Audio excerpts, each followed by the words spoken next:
Hi, and welcome to this week's Sim Racing News Roundup, and we've got a lot to get through this week. It's been a busy week. So let's kick straight off with the news that Ian Bell has left Slightly Mad Studios. So he put out a tweet earlier in the week basically saying goodbye and thank you to everyone. It does raise question marks as to what is going to happen now with regard to the Project Cars series. The news that he's left is not massively surprising. I mean, Codemasters bought Slightly Mad Studios, but then when Codemasters was bought by EA, I think if we're all honest, the writing was on the wall at that point, because Ian Bell and EA do not have a good history together as a result of the Need for Speed Shift series and what happened around that. So it's not really surprising that coming off the back of Ian Bell's tweet, which I will leave a link to down below, we also have the news that Project Cars Go, which, if you're not aware, is the mobile title in the Project Cars series, has also been cancelled. Now, in the press release, they use the pleasant term sunsetting. It's cancelled. It's been removed from all app stores, and you can no longer get support for it, etc., etc. So it's been cancelled. And again, as with everything, links to all of this stuff down below. So it does look like these two are related, and be perfectly honest, we'll have to wait and see what news comes forward for the Project Cars series in the future. Fingers crossed they'll still keep supporting it, because personally I do like the Madness engine. Is it perfect? No, not at all, but has it given some solid and enjoyable titles? Absolutely. For me, it certainly has anyway. So moving on from that, we then have a small update for Stardrift Evolution, which is a little arcade racer in the kind of style of Art of Rally that I've reviewed recently and have been enjoying a hell of a lot. And they've released a small update adding a Halloween themed car, 3 new horns and a few other bits and pieces. So if you've not had a look at Stardrift Evolution, it's only a PC title, so unfortunately not on console, but it is well worth taking a look at. It's a good, fun little title. We then, speaking of the Madness engine, come on to Automobilista 2. Now, this was supposed to be a smallish update window for them, with a bigger update coming in November. But being perfectly honest, they've managed to blow that out of the water with 3 updates and a news announcement in the space of a week. So we've got the main update, which, true to form, doesn't bring any new content, but does put quite a few changes into the physics, AI, etc., etc., and check out the details for that down below. We then, hot on the heels of that, had a hotfix which added some additional tweaks to tyre treads, aero, and a few other bits and pieces. And that was then followed up by another, well, I don't really call it a hotfix because there was quite a bit going on this, mainly around physics and AI tweaking. And then finally, we got the news that Automobilista 2 will be supporting its own esports series. So this is a Volkswagen-based esports series. One of the things I like about this is it's going to be a South American-focused and esports series, which is good. We need this kind of opening up of sim racing.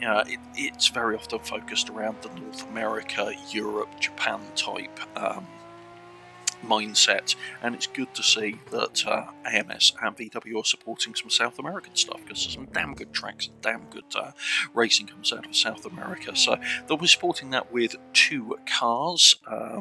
So take a look at the launch video and the race department article down below, and let me know what you think. I personally am looking forward to failing miserably in that esports series, so we'll see what comes off of it.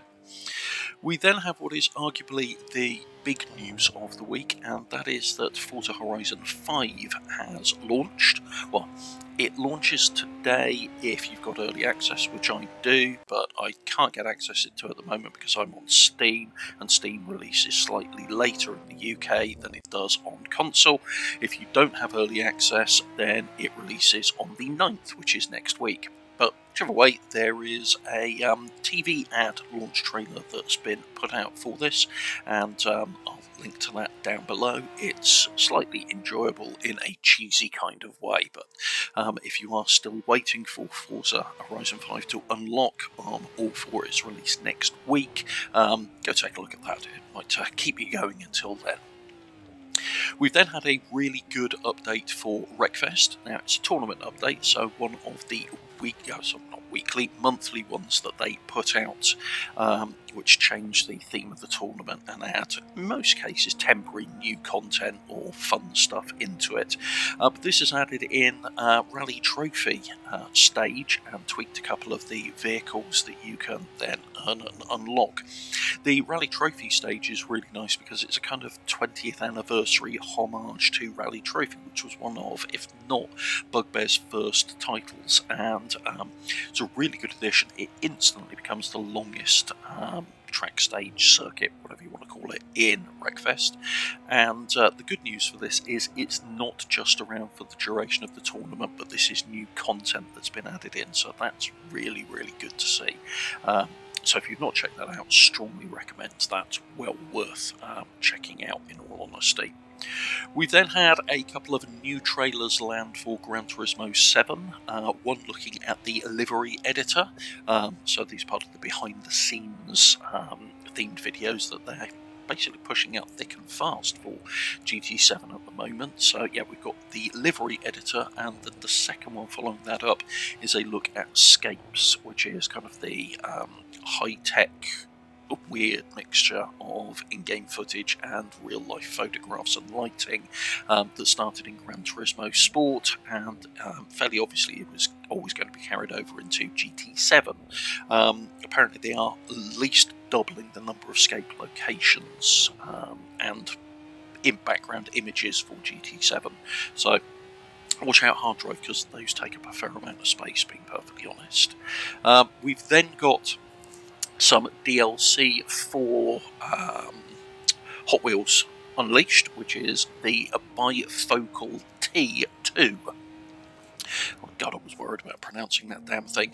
But yeah, it's a free DLC car, so if you've got Hot Wheels Unleashed, go get it. It's a free car, can't argue with that. And then finally, KartKraft has been... what's KartKraft been doing? Ah, there it is. Sorry, I lost my page on the browser for a moment there. KartKraft has added some more stuff around its cross kart vehicle. So it's basically tweaked it, added in a new dynamic dashboard, dynamic suspension parts, etc., and is starting to teach the AI how to use the little kart cross vehicle.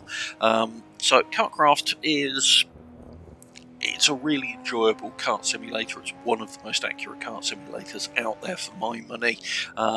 It's built on Unreal, so while it does have VR, it's a bit of a performance hog in it, but even without VR, it's a good, solid, enjoyable kart racer that I don't spend enough time with, being perfectly honest. So go check that out if you've not seen it or are unaware of it. And that's this week's news roundup. As I said, quite a long one this week. So what content have you been looking at while I've been wittering on? So this was kind of a homage to Gran Turismo, actually, that I felt like putting together. So, a version in Assetto Corsa of the Tokyo R246 circuit, so a street circuit based on real-life roads in Tokyo, was released for Assetto Corsa, and it's an absolutely cracking version of that particular track. And I thought, what better car to run with it? And it took me a bit of work to find this one than a Nismo 400R.